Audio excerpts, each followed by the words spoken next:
যিখন চৰকাৰে নিবনুৱা ল'ৰাক উইদাউট মৰ্টগেজ 2 লাখ টকাৰ লোন আৰু ৰাজ সাহায্য দিব পাৰে, সেইখন চৰকাৰে দুখীয়া দৰিদ্ৰ মানুহৰ পৰা স্মাৰ্ট মিটাৰৰ বাবে 50 টকা 100 টকা বেছিকৈ ল'ব নেকি?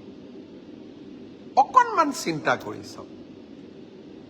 যিখন চৰকাৰে ক'ব পাৰে যে মই 40 লাখ লোকক অৰুণোদয় আঁচনি দিম, 40 লাখ লোকক 1250 টকা কৰি যেতিয়া যোগ কৰিম মাহত, ই মাহত 500 কোটি টকা হয়। লেণ্ড প্ৰিমিয়াম মই নিজে কৈছো যে দুখীয়া দৰিদ্ৰ মানুহজনে মাটি পাব লাগিব, লেণ্ড প্ৰিমিয়াম আমাক নালাগে, আমি কমাই দিম।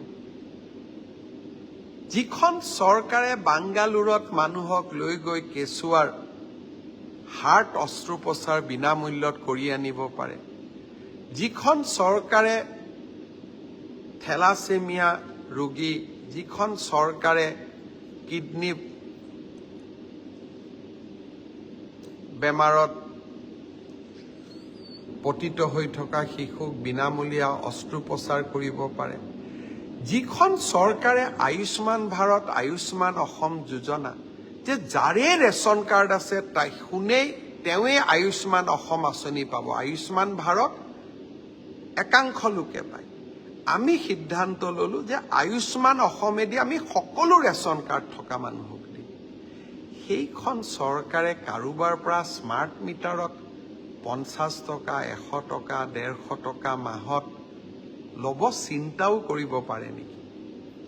মই প্ৰত্যেকজন লোকক অনুৰোধ কৰিম, ইলেক্ট্ৰিচিটিৰ যেতিয়া বিল আহে, কোন মাহত বিল আহিছে? জুলাই 2024। তুলনা হ'ব লাগে জুলাই 2023ৰ বিলখনৰ লগত। তেতিয়া আমি গম পাম যে আমাৰ ইলেক্ট্ৰিচিটি বিল বাঢ়িছে নেকি। আজি মই সাংবাদিকসকলক কৈছো যে ঘৰত আমি এটা স্মাৰ্ট মিটাৰ লগাওঁ, লগতে এটা মেনুৱেল মিটাৰ লগাওঁ। দুইটাৰ তাৰতম্য আমি দেখো যদি মই স্বীকাৰ কৰি লম, কিন্তু তাৰতম্য মই বহুত ঘৰত দুইটা মিটাৰ লগাই দেখুৱাইছো, তাৰতম্য নাহে। আপোনালোকৰ এইখন নিজৰ চৰকাৰ, এইখন চৰকাৰে এনে বেয়া কাম কৰা চিন্তাই কৰিব নোৱাৰে। বিধানসভাত এজন বিধায়কে প্ৰশ্ন কৰক যে স্মাৰ্ট মিটাৰ লগোৱাৰ পিছত ইলেক্ট্ৰিচিটি বৰ্ডলৈকে অহা টকাৰ পৰিমাণ বাঢ়িছে নেকি?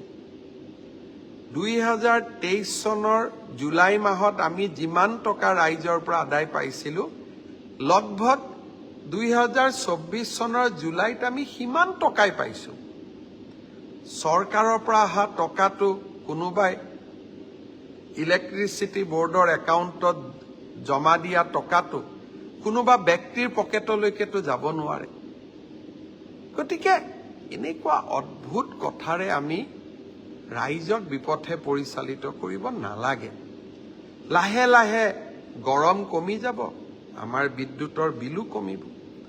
অসমত বিদ্যুতৰ মাচুল মই স্বীকাৰ কৰোঁ, বহু ৰাজ্যৰ তুলনাত আমাৰ বেছি, কাৰণ আমাৰ ইয়াত বিদ্যুৎ উৎপাদন নহয়।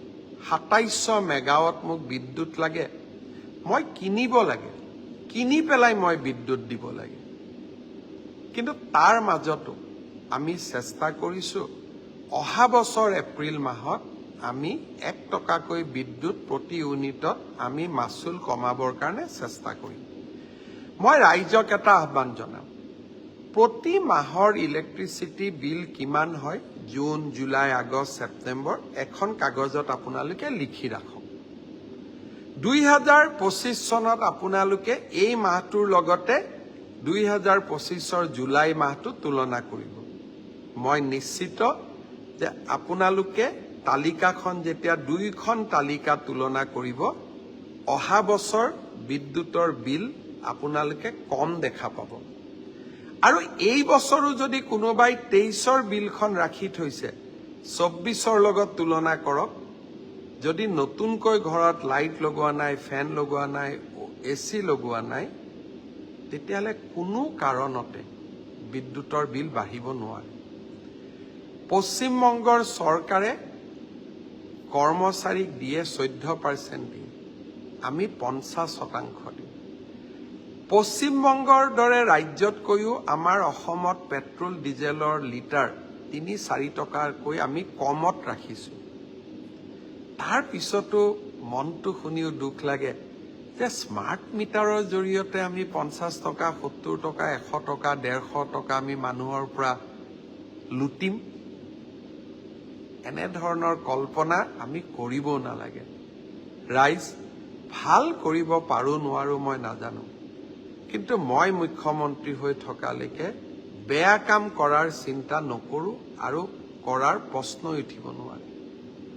আৰু সেইকাৰণে ৰাতি ১২টা, ১টা, ২টা যি যেনেকে সময়ত হওক ৰাইজৰ লগত থিয় হৈ থকাৰ বাবে যোৱা ৩টা বছৰ অক্লান্ত প্ৰচেষ্টা কৰিছো।